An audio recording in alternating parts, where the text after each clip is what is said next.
Hi, everyone. Welcome to AWS On Air. This is a special edition of Under the Hood with AWS. Today, I'm joined by two incredible colleagues, Jeff, my co-host, and Sudhir. Jeff and Sudhir, why don't you introduce yourselves? Hey everyone, I am Jeff Marushak. I'm the Senior Solutions Architect on our DoD Air Force team, and you've seen me on some other episodes of AWS On Air. But I'm excited to talk to Sudhir today about some Nitro Enclave. So Sudhir? On confidential compute. So confidential computing is what I do day in and day out. So excited to be here. I just want to give some credit here to Sudhir for the awesome shirt that he decided to come out with us for. Hey, come on. Nitro Enclaves, confidential compute, great way to get started. So Jeff, you weren't here yesterday with me, but Farah and I yesterday, we're joined by a different guest, Arvind, where we talked a little bit about confidential compute to everyone. So we're not going to tell everybody again today exactly what the definition of confidential compute is here, but one of the things we wanted to do was talk a little bit about how people can, a little more focused on how people can use confidential compute. And one of the areas that Arvind here has his shirt on for Nitro Enclaves is I'd like to talk a little bit about how customers can take advantage of Nitro Enclaves. But maybe before we do that, maybe we should actually provide a definition of Nitro Enclaves, Sudhir, and how it fits in to our compute story, our security story, I should say. Absolutely, absolutely. So AWS Nitro Enclaves is our answer to dimension 2 of confidential computing. And again, not to go back to what confidential computing is all about, but yes, AWS Nitro Enclaves gives you that isolated execution environment. And think about if you have a highly sensitive workload, which touches highly sensitive data, or if you have code that you want to protect against unauthorized access, Nitro Enclaves gives you that isolated execution environment where you can run your application and have that application access sensitive data, or for that matter, run sensitive code inside it. Right, and this is a great way. Our confidential computing that we offer provides a baseline of protection to everyone. But one of the second dimension that Sudhir is talking about here, where we would use Nitro Enclaves, is protection also from within. And there's a lot of times as we go through this, Jeff, for example, that customers have to protect data and information in a project that might be inside the same company. Perhaps, I need a result from information, but I shouldn't be able to access how you actually do that. Perhaps it's personal information. Let's say we're at a bank, for example, right? I mean, I may need to know what the balance of all accounts are, but I don't really need to know exactly how much Jeff has in his bank account. But if Jeff shows up at the bank, you should be. I should be able to find out. Right, you should be able to find out, and the teller should be able to give you and dispense the information. So it's a need to know, right? Absolutely. So maybe we talk a little bit about. One of the things that Sudhir has been doing here as an SA is talking to customers about usage of Nitro Enclaves. So maybe we should define when customers and the type of customers that use Nitro Enclaves. Absolutely, that's a great question, and here is my favorite phrase, right? I always start with this. It all starts with the threat model, right?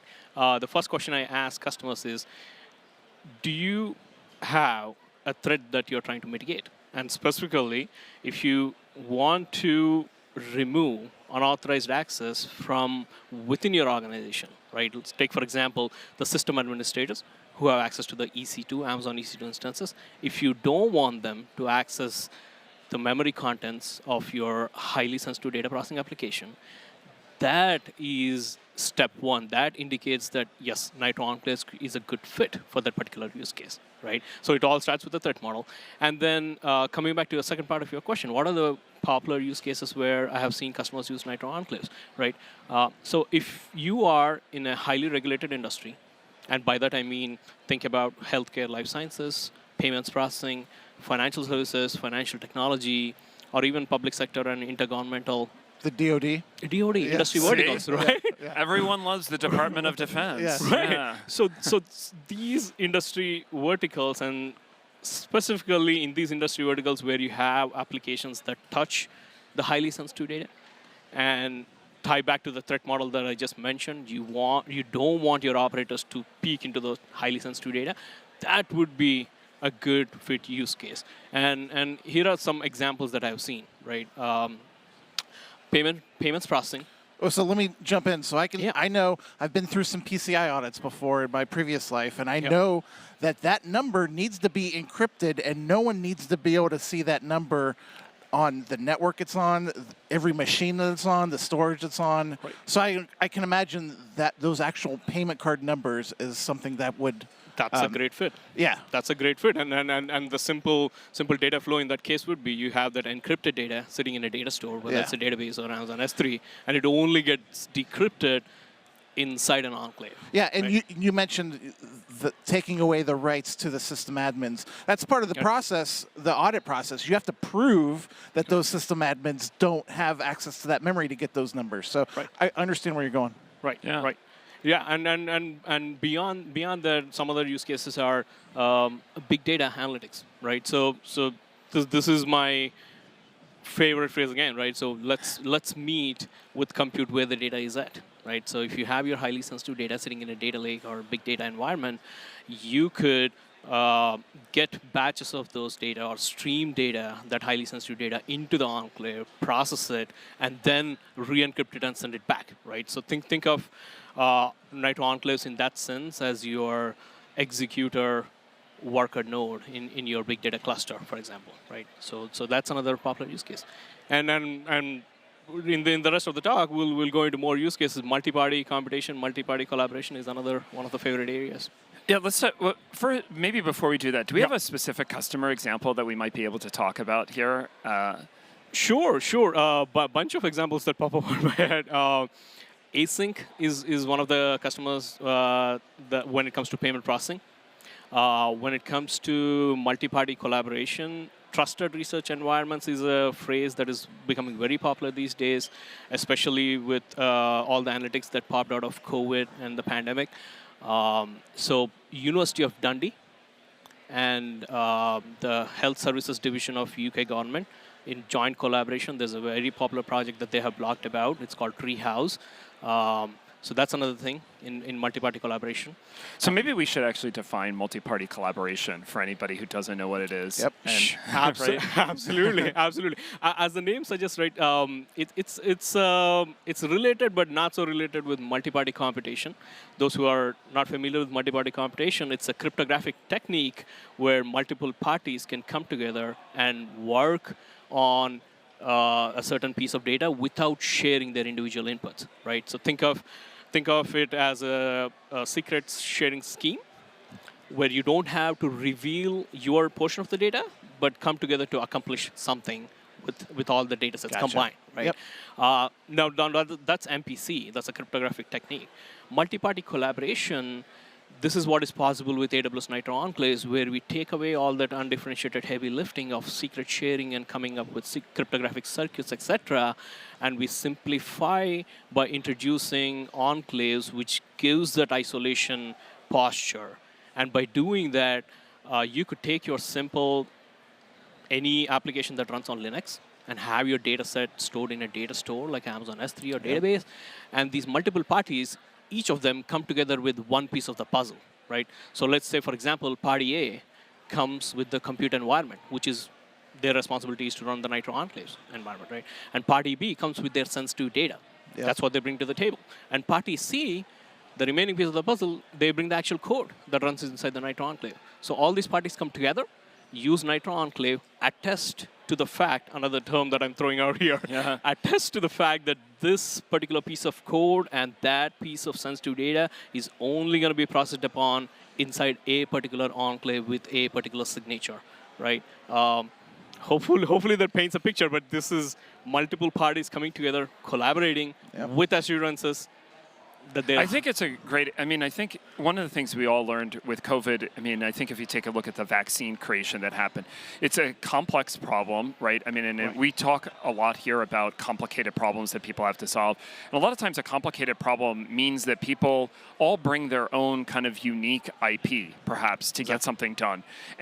But that doesn't. And I need to give, for example, Jeff some block of IP, and he's going to act on it. And Jeff and I trust each other, but we're also sometimes I don't know if this is the right word I want to use, but frenemies of sorts. Like we are companies that are working together to achieve an accomplished goal, but we all have our own kind of IP that we might want to protect. So I think, but we're going to collaborate together because you have an expertise perhaps in vaccine production, and I have an expertise in creating the vaccine itself, or perhaps. And you need to know what to put in there, and I don't need to know how to create the next thing. So it's a great example of, I think, a great way to collaborate for people who may not understand or haven't worked on it together. Absolutely. Well put. Yep. Yeah. So I think we talked a little bit about MPC, and we talked about how customers can use Nitro Enclaves here. Do we have any examples, or do we want to talk a little bit more about big data and using confidential compute? I know there's a lot of people out there looking at kind of large stores of data and how to protect them in that compute environment. Absolutely. So I'll probably talk about another technology, and net new one again, right? Well, not net new to folks who use it, but Spark. Spark is a very popular framework for big data processing. Yep. And one of the most prevalent use cases that I've seen is customers running their Spark application inside the Nitro Enclave and fetching the data. And again, this is in the context of data lake, right? So fetching the data into the Nitro Enclave from something like Amazon S3 bucket, right? So think of it like this. You have your, let's say, terabytes or petabytes of data sitting out there in a data store.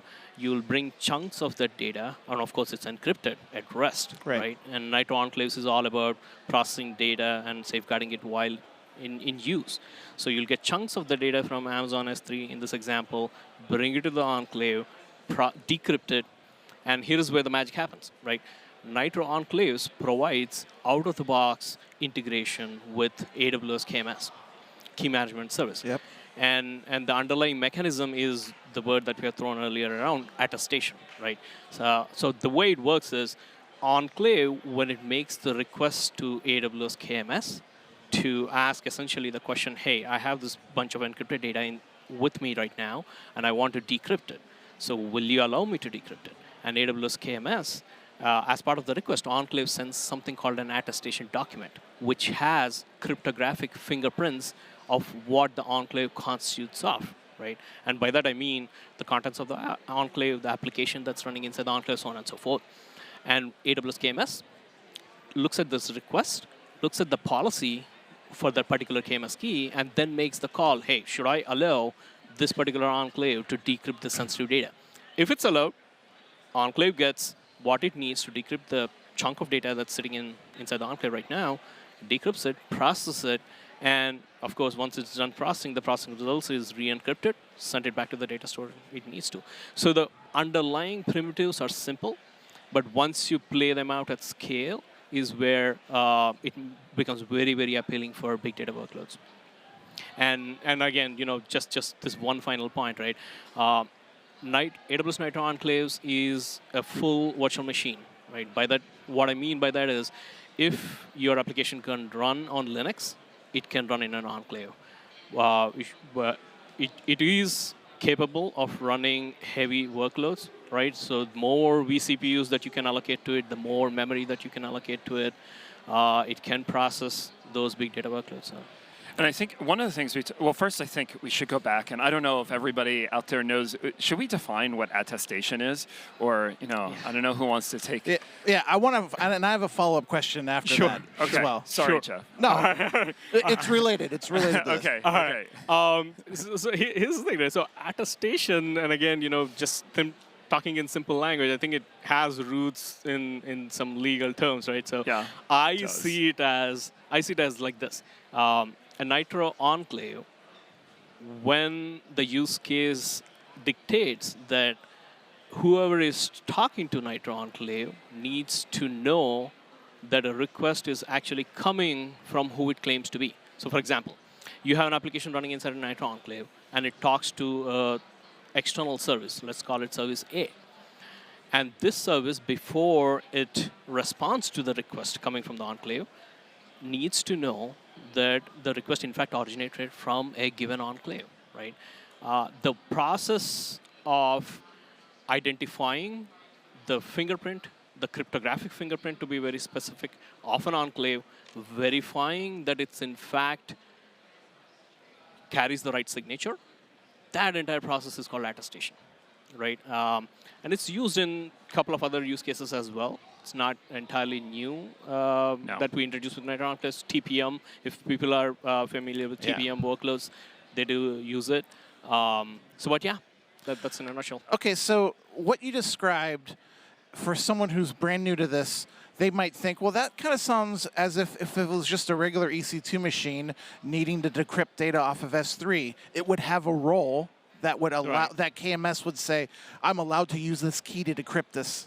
And that's sort of how you described it. So how is it? How's it different? Yeah, is the enclave, does it have a role? You didn't say role, you said cryptographic information. So I'm leading it, you led it to be a little bit different. Just explain how it's different. Great question, right? So you're right. EC2 instance carries with it attached to an IAM role. Enclave, to answer your question, Enclave does not inherit the IAM role, right? So by default, Enclave does not have any permissions, Gotcha. so to speak. So if an Enclave were to talk to AWS KMS in this instance to perform certain cryptographic operations, It wouldn't be able to do anything. It wouldn't be able to do anything. So A, the credentials that you pass on to Enclave should allow it to do it. Sure. And B, beyond the basic KMS key policies, we have something called conditionals on the KMS key policy, right? And some of the out-of-the-box conditionals that are supported in this case with enclaves are something we call platform configuration registers, PCRs. Okay. Right? And again, this is a term from the TPM world.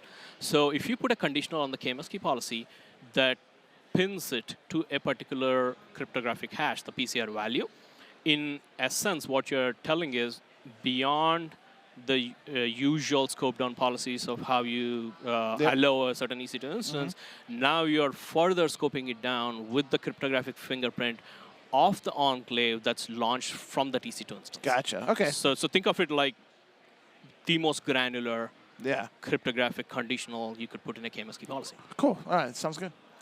Yeah, one of the things I just wanted to bring up as we mentioned, key management service, KMS.